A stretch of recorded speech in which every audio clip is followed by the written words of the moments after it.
Welcome, Dr. James Beckett, Sports Card Insights. Thanks sponsors, especially Panini for this episode, but also Topps and Upper Deck, Heritage Auctions, Huggins & Scott Auctions, Mike Stadium Sports Cards, Burbank Sports Cards, ComC.com, and Beckett Media, Beckett Grading, Beckett Authentication. I did get some boxes from my friends at Panini, and they appreciate it when I review them. I think they like it if I say nice things about them. I generally do, but there's sometimes room for improvement or other observations I'll make, and that's just part of being a journalist. But there's a lot of positives in most of these products, and even in the way they're being delivered. As I've said, I think criticism of companies in the hobby are frequently made by people who don't have all the facts. They have their own perspective, but they're not in the same moccasins of the person. I know that's the way it was when I was running Beckett Publications at the time. People misunderstood. They didn't have the full information. All of us really love the hobby, want to do what's best for the hobby, but it's not always a simple matter.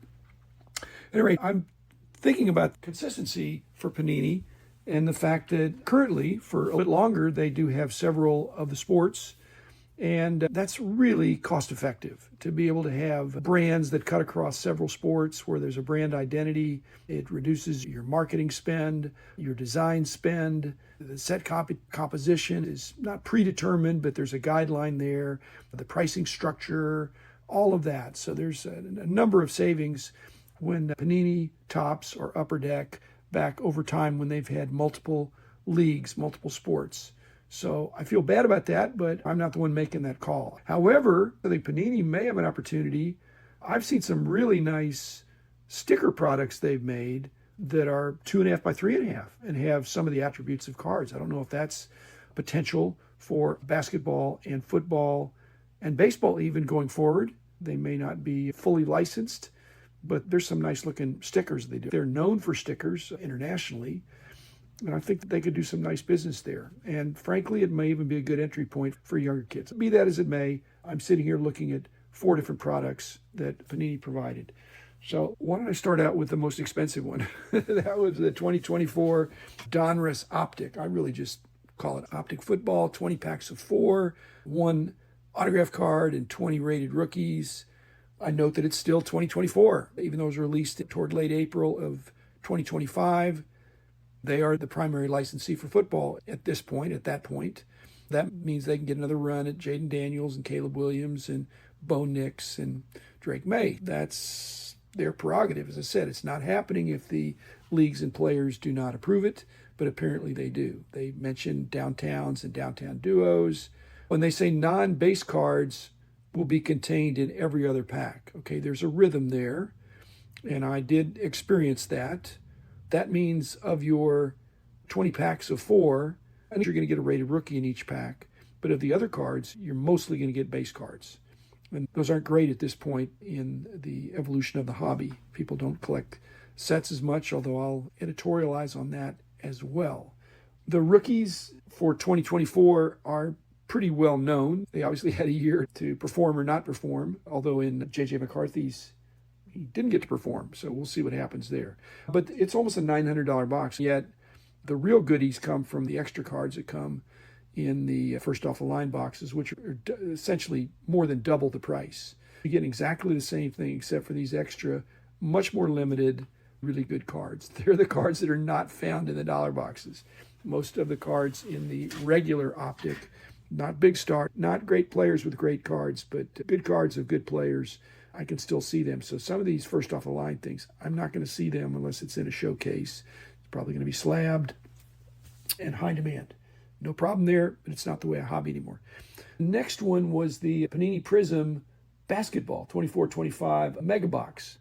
I have told you that I did a Mega Box and hangers and blasters and all that. I did a big, not for this year because this is just the current year, 24-25, but I noticed you still got Shea Gilgeous Alexander on the front of the box. They also mentioned about NFTs, which seems NFTs that are tied to physical cards maybe have a chance. But anyway, this product is much cheaper.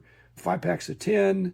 It mentions 4 non-base cards per pack. So that means each pack of 10, you're going to get 6 base cards. You're going to get one of the pink ice prisms. After a while, you realize they're not tough unless you get a really good player. That's not a great card.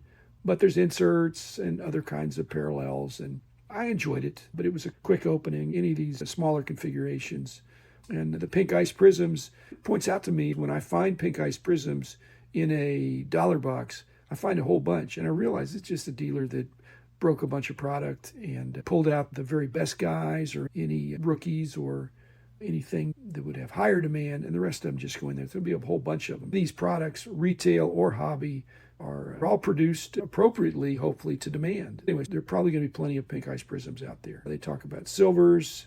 Yes, I got silver. In fact, my first card that I just opened, I saw it was a silver prism of Wemby. Now, unfortunately, that's $24.25. It's not as great, but that was $65 a box, released in March. It was great. I like basketball, I like football, I like hockey, I like baseball, I like them all. But 50 cards with one mega box, it's hard to know unless you really scrutinize the back of the box, which gives you how many more so than odds. But there probably are ways to hack back into production quantities with that as well. So yeah, my heart skipped a beat when I saw the Wemby Silver Prism. I had an idea. I just mentioned the football, whether it's first off the line or whatever, and the stickers and these ideas for Panini, because they've got a lot invested in football. They've got people that understand football, basketball, and if they're going to have an adjustment to make in the next year of how they're going to do it, I'd love to see a set, and it probably won't happen because it will not have the most glamour cards, but if you did a football product that was called the Defenders, and it was only defensive players, and you could have a lot of combo cards, it'd be great, but again, the problem is defense is respected. Defense supposedly wins championships in the NBA, and it's important for the NFL as well, but I haven't been seeing even the positions. If somebody's a DB, and maybe it's because the positions in football are descriptive and not uniform. Basketball, same thing. There's big guys and not so big guys. They're all big. Anyway, a product just focusing on the defenders, whether that be for kids or for everybody, it could have some nice aesthetics, especially focusing on the defensive side of the ball. Would that apply to hockey, where you had defensemen? Again, there's some glamorous defensemen. Enforcers, hockey doesn't like you doing that. Basketball, the lockdown defenders, the 3-and-D guys. But football, it just seemed like it could be a total set that had every defensive side of the ball. So it'd be 1,500 cards, but it's the half of the team that plays defense. And you could get Travis Hunter in there next year. Okay, so baseball 2024 Panini Select, 12 packs of 5, coming out in April 2025, but it's still dated as a 2024, which allows you to tap into that rookie crop, no real odds. My problem with this, and Rob Veras, I don't know how he does it, but Rob can tell Select, Optic, Prism, all these brands. His first sort is for the year. And I really have difficulty. I look in the back and see what it says, but I can't instantly tell the subtleties of the difference.